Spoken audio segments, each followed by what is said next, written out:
The white magic was discovered when they were steelheading in northern British Columbia with their friend Dale Freshie. Fishing was pretty slow, and Dyanne picked this fly out of Brent's well-stocked fly boxes. It has been a winner ever since. Well, good day and welcome to another segment on the bench. Today I'm bringing you a little steelhead fly here. This is the fly we call the white magic. This fly has surprised us many years ago. Dyanne picked this white bug out of the box. I always pack lots of different colors and different things along, never know, but we had a tough day going and she grabbed this white fly and I tied it on, and I'll tell you, the rest was history. I told a lot of my steelhead buddies that I said, I think the new color for steelhead may be white. And they all kind of looked at me kind of cross-eyed, but I see quite a few steelhead flies out there now that are white. It's a great pattern, or great color, I should say, but let's go tie this fly up. I'm using a nice big heavy hook here. I usually use a 2 or this in a 1. I go to 2s and 4s with it, 2s generally. This is size 1. This is a D10, 6 times heavy. Gamakatsu, that's a very strong hook. Fishing big steelhead, you want something like this on the end of your tippet, your leader. You got a silver cone head on the front. I'm going to dress the shank with the thread. And we'll bring in some silver tinsel here. This mirror tinsel from Zipper Fly. What size is that of mine? 1/32, I believe. Stick that in the way there. Yeah, 1/32.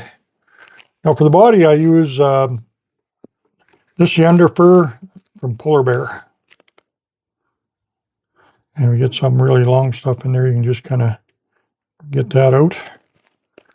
I'll kind of work with this a little bit. You'll see some little guard hairs in there still. I can use some of that.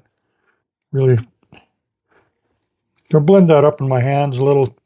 But I don't throw that out. I got bags full of this stuff, and it makes really cool, interesting dubbing. So it's always good to save some of your stuff you generally throw out, because sometimes you'll find a spot for it. So we're just going to get this wrapped on. I'll pull some of those long hairs out of it. That's got my body. Now, if you don't have Polar Bear, which a lot of people don't have, of course, I would just use Senyo's laser dub. This wasn't even out when we did this fly years ago. So I'll come in here now with the mirror tinsel, get some nice wide turns on there, so that kind of puts out everything in perspective.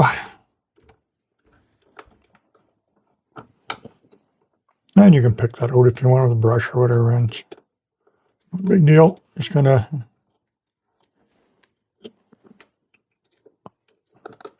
trim a couple of those long guys out. This is basically just a marabou fly. Now, we're going to come in here. The secret sauce is marabou, of course. We need some blood quills.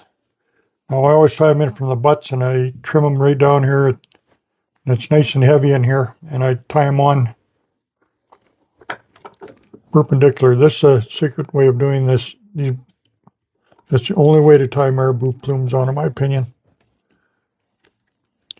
And then, because a lot of guys will tie them by the tips, and then you're not using the heavy stem, because you're going to see when I put 2 or 3 of these on here, these plumes are wanting to stand out.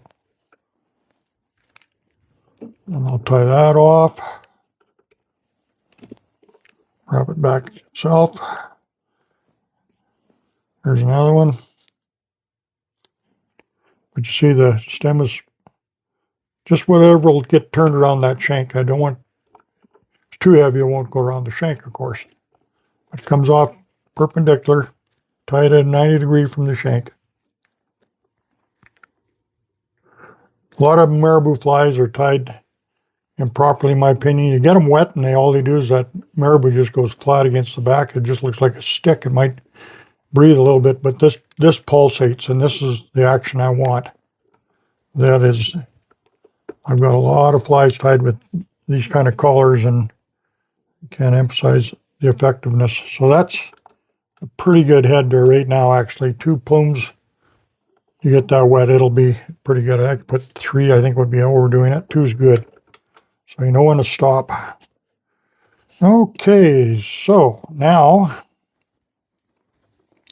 here's some of this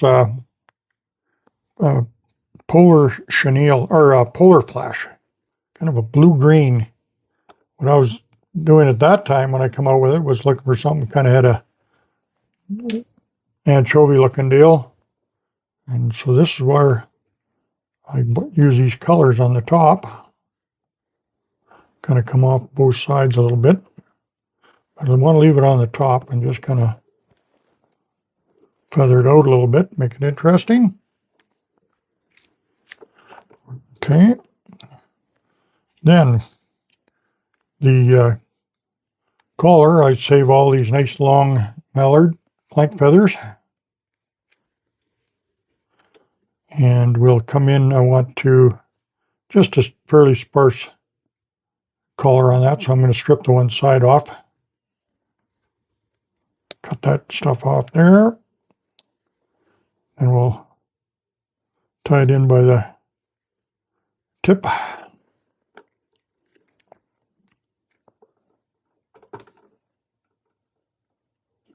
Just cut that little tip off there. I always use spring clip pliers for my feathers that I want to hackle like this, because I can manipulate that stem really nice. And I just kind of bring that out as I go and bust that. The feather wants to marry, so I'll just get a couple turns.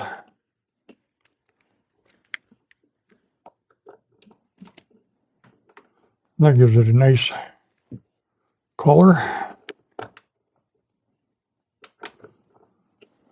And then to finish it, I'll just bring in the medium Palmer chenille. That's something I did a little later as well. We didn't do that right out the gate, but kind of adds a nice little touch to the finish. Tie that in right at the front here.